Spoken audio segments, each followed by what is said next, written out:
ನೀವು ಮೊದಲೇ ಬಾರಿ ನಮ್ಮ ಚಾನಲ್ನ ನೋಡ್ತಾ ಇದ್ದರೆ ಹಾಯ್, ನಾನು ರೂಪಾ. ಹಾಗೂ ನೀವು ನೋಡ್ತಾ ಇದ್ದೀರಾ ನಮ್ಮ ಕನ್ನಡ ಚಾನಲ್ ಆದ ಸ್ಮಯ ಕಲಿಕೆ. ನೀವಿನ್ನೂ ನಮ್ಮ ಚಾನಲ್ಗೆ ಸಬ್ಸ್ಕ್ರೈಬ್ ಆಗಿಲ್ಲ ಅಂದರೆ ಈ ಕೂಡಲೇ ಸಬ್ಸ್ಕ್ರೈಬ್ ಮಾಡ್ಕೊಳ್ಳಿ. ಹಾಗೆ ಪಕ್ಕದಲ್ಲಿ ಕಾಣುವ ಬೆಲ್ಲೈಕನ್ನು ಪ್ರೆಸ್ ಮಾಡಿ ಆಲ್ ಅಂತ ಟ್ಯಾಪ್ ಮಾಡೋದನ್ನು ಮರಿಬೇಡಿ. ಇವತ್ತಿನ ವಿಡಿಯೋದಲ್ಲಿ ನಮ್ಮ ಮನೆ ದೇವರು ನಮ್ಮ ಕೈ ಹಿಡಿತಾನೆ ಇಲ್ಲ, ಇದಕ್ಕೆ ಏನು ದೋಷ ಆಗಿರ್ಬೋದು, ಇದನ್ನು ಹೇಗೆ ತಿಳ್ಕೊಳ್ಳೋದು, ಯಾವ ರೀತಿ ಪರಿಹಾರನ ಮಾಡ್ಕೋಬೇಕು ಅನ್ನೋ ಒಂದು ಮಾಹಿತಿನ ನಾನು ನಿಮಗೆ ತಿಳಿಸ್ತಾ ಇದ್ದೀನಿ. ನಾವು ಮನೆ ದೇವ್ರನ್ನ ತುಂಬಾ ಭಯ ಭಕ್ತಿಯಿಂದ ಪೂಜೆನ ಮಾಡ್ತಾ ಇರ್ತೀವಿ. ತುಂಬಾ ಭಯ ಇರುತ್ತೆ. ನಾವು ಪ್ರತಿದಿನ ಪೂಜೆಯಲ್ಲಿ ಮನೆ ದೇವ್ರನ್ನ ನೆನೆಸ್ಕೊಳ್ದೇ ಇರೋವಂಥ ದಿನವೇ ಇರೋದಿಲ್ಲ. ಮೊದಲು ನಾವು ಏನೇ ಕಷ್ಟ ಆಗಲಿ, ಏನೇ ಸುಖ ಇರಲಿ, ಮೊದಲು ನಮ್ಮ ಮನೆ ದೇವ್ರನ್ನ ನೆನೆಸ್ಕೊಳ್ತೀವಿ. ಇವಾಗ ಏನಾದರೂ ಹರಕೆ ಕಟ್ಟಬೇಕು ಅಂತ ಅಂದರೂ ಕೂಡ ಮೊದಲು ನಾವು ನಮ್ಮ ಮನೆ ದೇವ್ರಿಗೇ ತಾನೇ ನಾವು ಹರಕೆಯನ್ನು ಕಟ್ಟಿಡೋದು.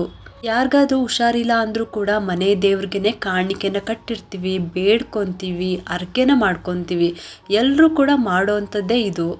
ಆದರೂ ಯಾಕೆ ನಾವು ಇಷ್ಟೆಲ್ಲ ಪೂಜೆಗಳನ್ನು ಮಾಡ್ತಾ ಇದ್ರು ನಮಗೆ ಯಾಕೆ ಈ ರೀತಿ ಕಷ್ಟಗಳು ಕಡಿಮೆ ಆಗ್ತಾನೆ ಇಲ್ಲ, ಯಾಕೆ ನಮ್ಮ ಮನೆ ದೇವರು ನಮಗೆ ಕೈ ಹಿಡಿತಾನೆ ಇಲ್ಲ, ಈ ರೀತಿ ತುಂಬ ಜನ ಯೋಚನೆ ಮಾಡ್ತಾ ಇರ್ತಾರೆ.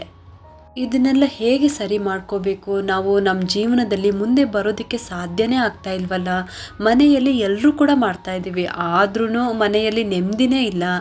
ನಾವು ಜೀವನದಲ್ಲಿ ಮುಂದೆ ಬರೋದಕ್ಕೆ ಆಗ್ತಾನೇ ಇಲ್ವಲ್ಲ. ಮಕ್ಳಿಗೂ ಒಂದು ಒಳ್ಳೆ ವಿದ್ಯಾಭ್ಯಾಸ ಸರಿಯಾಗಿ ಕೊಡೋದಕ್ಕೂ ಆಗ್ತಾ ಇಲ್ಲ.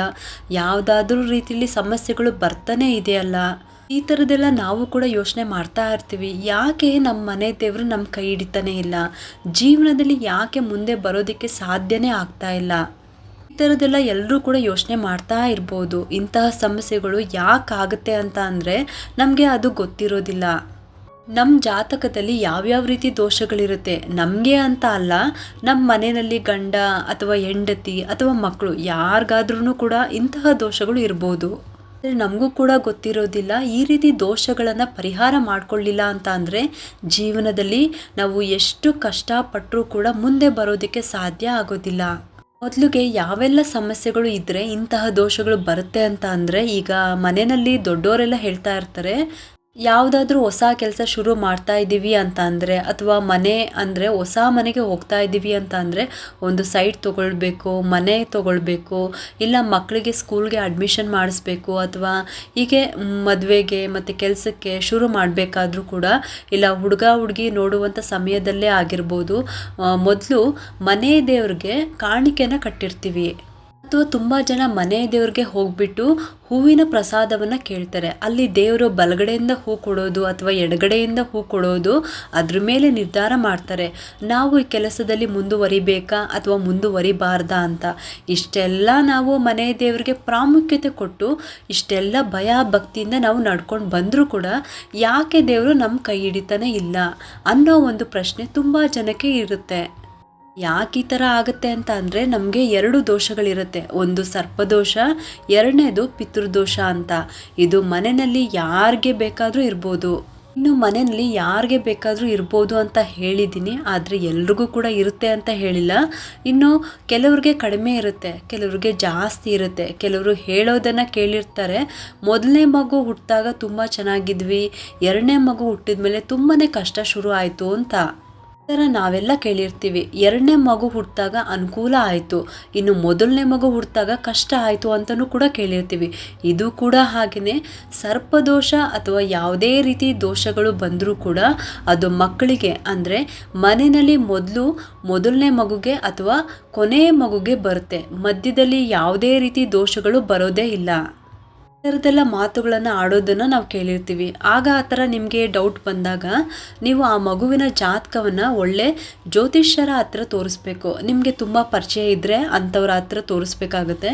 ಯಾಕೆಂದರೆ ಇವಾಗೆಲ್ಲ ಸುಮ್ಮನೆ ಅದು ಇದು ದೋಷಗಳಿದೆ ಅಂತ ಹೇಳಿಬಿಟ್ಟು ದುಡ್ಡನ್ನು ತೊಗೊಂಡ್ಬಿಟ್ಟು ಹಾಗೆ ನಿಮ್ಮನ್ನು ಕೂಡ ಎದುರಿಸ್ತಾರೆ. ಅದಕ್ಕೋಸ್ಕರ ಹೇಳ್ತಾ ಇದ್ದೀನಿ, ತುಂಬಾ ಪರಿಚಯ ಇರೋರಿಗೆ ನೀವು ಜಾತಕವನ್ನು ತೋರಿಸಿ ಅದನ್ನು ಅವರು ನೋಡಿಬಿಟ್ಟು ಅವರು ಅದಕ್ಕೆ ಪರಿಹಾರವನ್ನು ಮಾಡಿಕೊಡ್ತಾರೆ.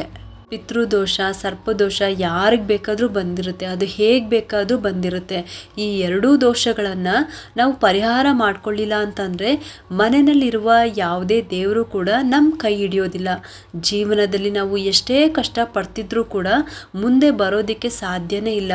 ಬೇಕಾದರೆ ನೀವು ಎಲ್ಲಾದರೂ ಜ್ಯೋತಿಷ್ಯಗಳನ್ನು ಕೇಳಿ ನೋಡಿ, ನಮಗೆ ಈ ರೀತಿಯೆಲ್ಲ ಸಮಸ್ಯೆ ಆಗ್ತಾ ಇದೆ ಅಂತ, ನಮಗೆ ಮನೆಯಲ್ಲಿ ನೆಮ್ಮದಿನೇ ಇಲ್ಲ, ಇಂತಹ ಸಮಸ್ಯೆಗಳು ಹೇಳ್ಕೊಂಡಾಗ ಖಂಡಿತವಾಗ್ಲೂ ನಿಮ್ಮ ಜಾತಕವನ್ನು ನೋಡಿಬಿಟ್ಟು ಏನು ದೋಷ ಇದೆ ಅಂತ ಹೇಳ್ತಾರೆ.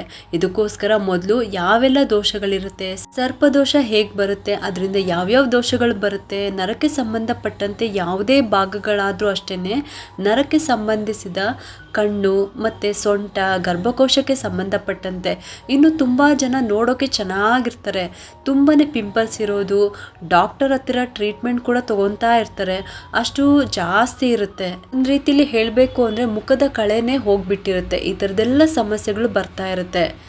ಇನ್ನು ತಲೆಯಲ್ಲಿ ವಿಪರೀತ ಗಾಯಗಳಾಗೋದು, ಮತ್ತು ತಲೆಯಲ್ಲಿ ಹೊಟ್ಟು ಜಾಸ್ತಿ ಆಗೋದು, ಮತ್ತು ಹೆಣ್ಮಕ್ಳಿಗೆ ಅಥವಾ ಗಂಡ್ಮಕ್ಳಿಗೆ ತುಂಬಾ ಮದುವೆ ನಿಧಾನ ಆಗೋದು, ಇಲ್ಲ ಹೆಣ್ಮಕ್ಳೇ ಆಗೋ ಅಂಥದ್ದು, ಬರೀ ಹೆಣ್ಮಕ್ಳೇ ಆಗೋ ಅಂಥದ್ದು, ಈ ಥರದ್ದೆಲ್ಲ ಸಮಸ್ಯೆಗಳು ಆಗ್ತಾ ಇರುತ್ತೆ.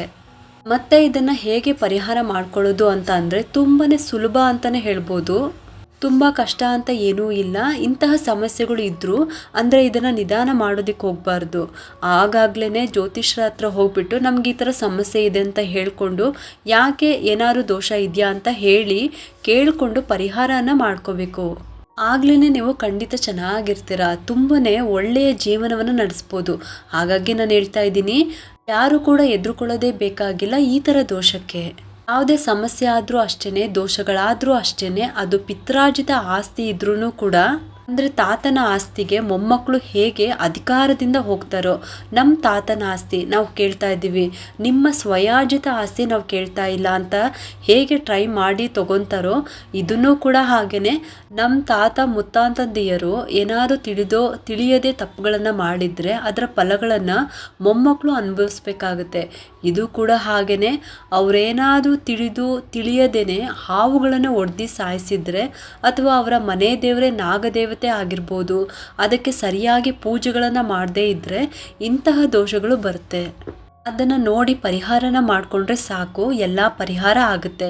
ಇದೆಲ್ಲ ಸರ್ಪದೋಷಗಳು ಇದ್ದರೆ ಏನೆಲ್ಲ ಸಮಸ್ಯೆಗಳು ಇರುತ್ತೆ ಅಂತ ತಿಳ್ಕೊಂಡ್ರಿ, ಮತ್ತು ಅದು ಹೇಗೆ ಬರುತ್ತೆ ಅಂತಲೂ ಕೂಡ ತಿಳ್ಕೊಂಡ್ರಿ. ಯಾವಾಗಲೂ ಅಷ್ಟೇ, ನಾವು ಮಾಡಿದ್ದು ನಮ್ಮ ಮಕ್ಕಳಿಗೆ ಅಂತ ಹೇಳ್ತೀವಿ ಅಲ್ವಾ, ಅದು ತಪ್ಪು. ನಾವು ಮಾಡಿದ್ದು ನಮ್ಮ ಮೊಮ್ಮಕ್ಕಳಿಗೆ. ಇವಾಗ ನೋಡಿ, ಪಿತೃದೋಷ ಅಂತ ತಗೊಂಡ್ರೆ ಅದು ಕೂಡ ಹಾಗೆಯೇ. ಪಿತೃದೋಷ ಅಂತ ಅಂದರೆ ಅಪ್ಪ ಅಮ್ಮನ್ನ ಸರಿಯಾಗಿ ನೋಡ್ಕೊಂಡಿಲ್ಲ, ಅವ್ರಿಗೆ ಊಟ ತಿಂಡಿ ಕೊಟ್ಟಿಲ್ಲ, ಹಾಗೆ ಹೀಗೆ ಈ ಥರ ದೋಷ ಬರುತ್ತೆ ಅಂತ ಹೇಳ್ತೀವಿ. ಇದು ಒಂದು ರೀತಿಲಿ ಕರೆಕ್ಟೇ ಇರುತ್ತೆ. ಈಗ ಯಾರೇ ಆಗಿದ್ರೂ ಅಷ್ಟೇ, ಒಂದು ರೀತಿಲಿ ತೃಪ್ತಿ ಇಲ್ಲದೆ ಹಾಗೆ ಸಾವನ್ನು ಹೊಂದಿರ್ತಾರೆ. ಅಂದರೆ ಅವರು ಇನ್ನೂ ಏನೇನೋ ಮಾಡಬೇಕು ಅಂತ ಆಸೆ ಇಟ್ಕೊಂಡಿರ್ತಾರೆ, ಅಥವಾ ಅವರ ಮಕ್ಕಳ ಬಗ್ಗೆ ಏನಾದರೂ ಕನಸನ್ನು ಕಾಣಿರ್ತಾರೆ, ಆದರೆ ಅದನ್ನು ಅವರ ನಿರೀಕ್ಷೆಗೆ ತಕ್ಕಂತೆ ಅವರು ಇರೋದಿಲ್ಲ. ಆಗ ಅವ್ರಿಗೆ ಅಸಮಾಧಾನ ಆಗಿರುತ್ತೆ. ಆಗ ಆ ಕೊರಗನ್ನು ಮನಸ್ಸಿನಲ್ಲಿ ಇಟ್ಕೊಂಡು ಆ ಒಂದು ಆತ್ಮಕ್ಕೆ ಶಾಂತಿ ಸಿಕ್ಕಿರೋದಿಲ್ಲ, ಮುಕ್ತಿ ಸಿಕ್ಕಿರೋದಿಲ್ಲ. ಹಾಗಾಗಿ ಅವರ ನಂತರ ಮನೆಯಲ್ಲಿ ಯಾರು ಹುಟ್ಟಿರ್ತಾರೋ ಆ ಮಕ್ಕಳಿಗೆ ಪಿತೃದೋಷ ಅಂತ ಬಂದಿರುತ್ತೆ. ಅವರ ಮಕ್ಕಳಿಗೆ ಪಿತೃದೋಷ ಇರೋದಿಲ್ಲ. ಅವರು ತೀರಿ ಹೋದ ನಂತರ ಅವರ ಮಕ್ಕಳು ಹೊಟ್ಟೆನಲ್ಲಿ ಯಾವ ಮಕ್ಕಳು ಹುಟ್ಟಿರ್ತಾರೋ ಅವ್ರಿಗೆಲ್ಲರಿಗೂ ಪಿತೃದೋಷ ಬರುತ್ತೆ ಅಂತ ಹೇಳ್ಬೋದು. ಇನ್ನು ಪಿತೃದೋಷ ಇದ್ದರೆ ಯಾವ ಸಮಸ್ಯೆ ಬರುತ್ತೆ ಅಂತ ಅಂದರೆ, ನೀವು ಯಾವುದೇ ಕೆಲಸಕ್ಕೆ ಕೈ ಹಾಕಿದ್ರೂ ಆ ಕೆಲಸ ಆಗೋದಿಲ್ಲ. ಮನಸ್ಸು ಚಂಚಲತೆ, ಒಂದು ಕೆಲಸ ಮಾಡ್ತಾ ಇದ್ದರೆ ಅದಕ್ಕೆ ಅರ್ಧಕ್ಕೆ ನಿಲ್ಲಿಸೋದು. ಇನ್ನು ಮನೆಯಲ್ಲಿ ಮಕ್ಕಳುಗಳು ಕೂಡ ಅಷ್ಟೇ, ವಿದ್ಯಾಭ್ಯಾಸದಲ್ಲಿ ಸರಿ ಇರೋದಿಲ್ಲ, ಹೇಳೋ ಮಾತು ಕೇಳೋದಿಲ್ಲ, ಬೇರೆಯವ್ರ ಮೇಲೇ ಡಿಪೆಂಡ್ ಆಗಿರೋದು, ಆ ಥರದ್ದೆಲ್ಲ ಇರುತ್ತೆ ಪರಿಸ್ಥಿತಿ. ಮತ್ತು ತುಂಬಾ ಸಾಲ ಆಗೋದು, ಎಷ್ಟು ದುಡಿದು ಸಾಲ ತೀರೋದಿಲ್ಲ, ಕೈಯಲ್ಲಿ ₹1 ನಿಲ್ಲೋದಿಲ್ಲ, ಸಾಲ ಕೂಡ ತೀರಿಸೋದಕ್ಕೆ ಆಗೋದಿಲ್ಲ, ಒಂದಕ್ಕೆ ಒಂದು ಸಾಲ ಆಗ್ತಾನೇ ಇರುತ್ತೆ. ಆದರೂ ಸಾಲ ಮಾತ್ರ ಕಡಿಮೆ ಆಗ್ತಾ ಇರಲ್ಲ. ಈ ಥರ ಸಮಸ್ಯೆಗಳೆಲ್ಲ ಕೂಡ ಆಗ್ತಾ ಇರುತ್ತೆ. ಒಂದು ರೀತಿ ನೆಮ್ಮದಿ ಇರೋದಿಲ್ಲ. ಹಾಗಾಗಿ ಹೇಳ್ತಾ ಇದ್ದೀನಿ ಅಷ್ಟೇ. ಇನ್ನು ತುಂಬ ಜನ ಚಿಕ್ಕ ವಯಸ್ಸಿಗೆ ಹೋಗ್ಬಿಡ್ತಾರೆ ಅಥವಾ ಸೂಸೈಡ್ ಮಾಡ್ಕೊಂಡಿರ್ತಾರೆ. ಆಮೇಲೆ ಹುಟ್ಟುವಂಥ ಮಕ್ಕಳಿಗೆ ಪಿತೃದೋಷ ಬಂದಿರುತ್ತೆ. ಹಾಗಾಗಿ ಹೇಳೋದು, ಎಷ್ಟೇ ಜೀವನದಲ್ಲಿ ಕಷ್ಟ ಬಂದರೂ ತಪ್ಪು ನಿರ್ಧಾರ ತಗೋಬಾರ್ದು. ಬದುಕಿದ್ದಾಗ ನಮ್ಮ ಜೀವನದಲ್ಲಿ ಒಂಥರ ಕಷ್ಟ ಆದರೆ ನಾವು ಆ ಥರ ಆತ್ಮಹತ್ಯೆ ಮಾಡಿಕೊಂಡಾಗ ಸತ್ತಾಗ ಅದೇ ಒಂದು ರೀತಿಲಿ ಕಷ್ಟ ಆಗುತ್ತೆ. ಅಂದರೆ ಆ ಆತ್ಮಕ್ಕೆ ಮೋಕ್ಷ ಅನ್ನೋದೇ ಸಿಗೋದಿಲ್ಲ, ನಮಗೆ ಪರಲೋಕದಲ್ಲಿ ಜಾಗ ಇರೋದಿಲ್ಲ, ಇಲ್ಲಿ ಭೂಮಿ ಮೇಲೂ ಕೂಡ ಜಾಗ ಇರೋದಿಲ್ಲ, ಅಂತರ್ಪಿಶಾಚಿಯಾಗಿ ಅಲಿಬೇಕಾಗುತ್ತೆ. ಅದಕ್ಕೆ ಹೇಳೋದು, ಬದುಕಿದ್ರೆ ನಾವು ಯಾವ ರೀತಿ ಆದರೂ ನಾವು ಫೈಟ್ ಮಾಡ್ಬೋದು, ಆದರೆ ಜೀವನಕ್ಕೆ ಎದುರುಕೊಂಡು ಈ ಥರ ನಿರ್ಧಾರಗಳನ್ನು ತಗೊಂಡಾಗ ಆ ಆತ್ಮಗಳಿಗೂ ಕೂಡ ಮುಕ್ತಿ ಅನ್ನೋದು ಸಿಗೋದಿಲ್ಲ. ಅದರ ನಂತರ ಹುಟ್ಟೋ ಮಕ್ಕಳಿಗೂ ಕೂಡ ದೋಷಗಳು ಬರ್ತಾ ಹೋಗುತ್ತೆ. ಹಾಗಾಗಿನೇ ಇಂಥ ಸಮಸ್ಯೆಗಳೆಲ್ಲ ಏನಾದರೂ ನಿಮ್ಮ ಮನೆಗಳಲ್ಲಿ ಇತ್ತು ಅಂತ ಅಂದರೆ ಇವಾಗಿನಿಂದನೇ ಈಗಲೇ ನೀವು ಜಾತಕವನ್ನು ತೋರಿಸಿ.